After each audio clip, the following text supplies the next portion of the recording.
Hello friend, welcome back to another video. তো বিগত দুদিন আগেই দেবকে একটা বিষয় নিয়ে কথা বলতে দেখা যায়, যেখানে এসে জানায় যে অনির্বাণ ভট্টাচার্যর মতো ট্যালেন্টকে অবশ্যই মানে বসিয়ে রাখা সেটা একটা ইন্ডাস্ট্রির জন্য কখনোই ঠিক নয়।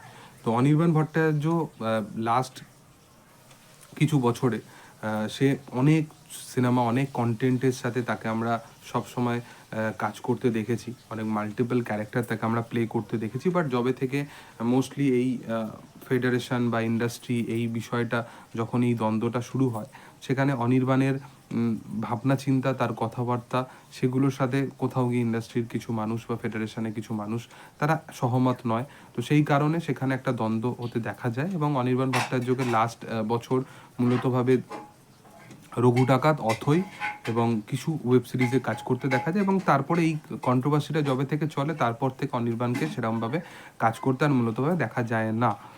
এটার পাশাপাশি অনির্বাণ ভট্টাচার্য একজন ভালো অভিনেতা, এটা আনডাউটেডলি আমি সবসময় বলি, এবং একজন ভালো অভিনেতার পাশাপাশি একজন ভালো শিল্পী, সে একজন ভালো রাইটার, একজন ভালো গান বানায়, ভালো গায়কও। তো এরকম একটা ট্যালেন্ট যদি মানে কাজ না পায়, এটা অবশ্যই মানে আমার মনে হয় যে ঠিক নয়। এবং সব কিছু ঊর্ধ্বে একটা ট্যালেন্ট, এটা যদি বারবার যদি প্রমাণ করার জন্য বারবার কাউকে বার্তা দিতে হয়, তো সেটা ঠিক নয়। তবে দেব নিজের তরফ থেকে যে ইনিশিয়েটিভটা নিয়েছে, সে যেরকম কথা বলেছে, সেটা শুনে আমার বেশ ভালো লাগলো যে একজন সুপারস্টারের কাছে যেটা সবচেয়ে বেশি মানে তার কাছ থেকে আশা করা যায়, সেই জিনিসটা, যে একটা হিরোর কাছ থেকে যেটা আশা করা যায়, সেই ইনিশিয়েটিভটা দেবের তরফ থেকে নেওয়া হয়েছে। এবং মূলতভাবে দেব শুভশ্রী জুটির সপ্তমতম সিনেমা, যেটা দুর্গাপুজো রিলিজ করতে চলেছে, সেটাতেও সম্ভবত অনির্বাণ ভট্টাচার্য অ্যাজ এ মানে ভিলেন হিসাবে সেখানে থাকতে চলেছে। এবার দেখার যে অনির্বাণ মূলতভাবে কমার্শিয়াল লেভেলে এত বড় একটা প্রজেক্টে তাকে অ্যাজ এ ভিলেন হিসাবে যদি দেখা যায়, সেটা একটা দুর্গাপুজোর বিশাল বড় একটা সিনেমায় পরিণত হবে।